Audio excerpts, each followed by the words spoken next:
Assalamualaikum warahmatullahi wabarakatuh. Teman-teman rahimakumullah, sholat jenazah adalah sholat yang dihukumi fardu kifayah, yang mana dalam pelaksanaan sholat ini, bila ada satu orang yang telah melaksanakannya, maka hukum untuk orang lain telah digugurkan. Dalam pelaksanaan sholat jenazah sendiri, pasti ada kaifiyah yang perlu diperhatikan. Maka berikut adalah tata cara dari sholat jenazah. Sebelum melaksanakan sholat jenazah, kita harus menempatkan posisi jenazah terlebih dahulu. Apabila jenazah laki-laki, maka posisi kepala jenazah berada di sebelah kiri imam atau berada di sebelah selatan imam. Kemudian apabila jenazah tersebut adalah jenazah perempuan ataupun unsa, maka peletakan posisi kepala jenazah berada di sebelah kanan imam atau berada di sebelah kanan imam. Apabila jenazah tadi laki-laki, maka posisi imam berada sejajar dengan kepala jenazah laki-laki. Kemudian apabila jenazah tadi adalah jenazah perempuan atau unsa, maka posisi imam berada sejajar dengan pinggul atau pantat dari jenazah perempuan atau unsa tadi. Dari posisi imam tadi juga sama halnya dengan posisi ketika kita sedang melaksanakan sholat jenazah sendirian. Untuk posisi makmum itu sendiri sama halnya posisi seperti sholat biasanya.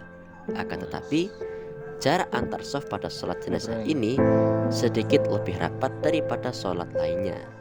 Setelah penempatan posisi dari jenazah, imam dan makmum selesai, sekarang kita akan melaksanakan tata cara dari sholat jenazah. Hal pertama yang harus dilaksanakan ketika sholat jenazah adalah niat. Pembacaan niat harus bersamaan dengan pelaksanaan takbiratul ihram. Apabila niat itu tidak bersamaan dengan takbiratul ihram, maka niat tersebut dinyatakan gagal. Lalu bacaan niat untuk sholat jenazah dibagi menjadi dua, yaitu untuk jenazah laki-laki dan jenazah perempuan. Berikut adalah bacaan niat untuk sholat jenazah laki-laki. Bila posisi kita sholat sendirian, maka niatnya adalah usolli ala hadal mayyiti arba'a takbiratin fardu kifayatin lillahi ta'ala. Kemudian bila kita sedang berjamaah, maka niat sebagai imam adalah usolli ala hadal mayyiti arba'a takbiratin fardu kifayatin imaman lillahi ta'ala.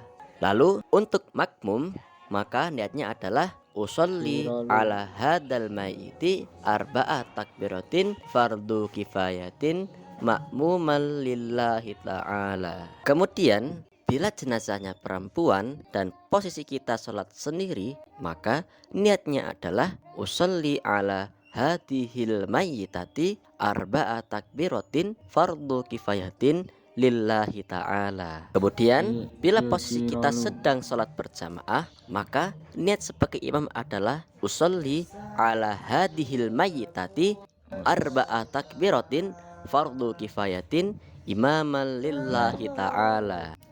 Lalu bila posisi kita sebagai makmum, maka niatnya adalah usolli ala hadihil mayyitati arba'a takbiratin fardu kifayatin makmumal lillahi ta'ala. Namun apabila kita sebagai seorang makmum tidak mengetahui jenazahnya itu laki-laki atau perempuan, maka niatnya adalah usolli ala man shalla alaihil imam makmuman fardhan lillahi ta'ala. Setelah kita melaksanakan niat yang disertai dengan takbir, selanjutnya kita membaca suratul Fatihah.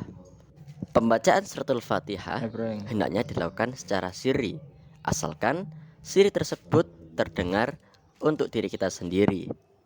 Dalam takbir sendiri, takbiratul ihram merupakan salah satu dari keempat takbir dalam sholat jenazah. Apabila sholat jenazah dilakukan kurang dari 4 takbir, maka hukumnya menjadi tidak sah. Kemudian apabila sang imam melakukan takbir lebih dari 5 kali, maka hukumnya tidak apa-apa selagi makmum tidak mengikuti imam tersebut. Hal yang harus dilakukan oleh makmum adalah menunggu imam melakukan salam atau melakukan salam sendiri terlebih dahulu. Setelah membaca suratul Fatihah, maka dilanjutkan dengan takbir yang kedua.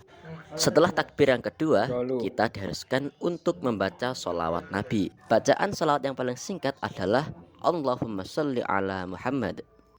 Namun, bila kita ingin membaca sholawat yang lebih lengkap, maka kita membaca sholawat Ibrahimiyah dengan bacaan Allahumma sholli ala Sayyidina Muhammad wa ala ali Sayyidina Muhammad kama shallaita ala Sayyidina Ibrahim wa ala ali Sayyidina Ibrahim wa barik ala Sayyidina Muhammad wa ala ali Sayyidina Muhammad kama barakta ala Sayyidina Ibrahim wa ala ali Sayyidina Ibrahim fil alamina innaka Hamidun Majid.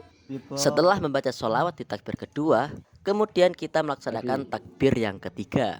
Setelah kita melaksanakan takbir yang ketiga, kita diharuskan untuk membaca doa kepada sang mayit. Apabila mayit itu laki-laki, maka doa yang paling singkat adalah Allahumma gfir lahu. Namun, dalam kebiasaan masyarakat, kita dihendakkan untuk membaca doa Allahumma gfir lahu warhamhu wa'afihi wa'fu anhu.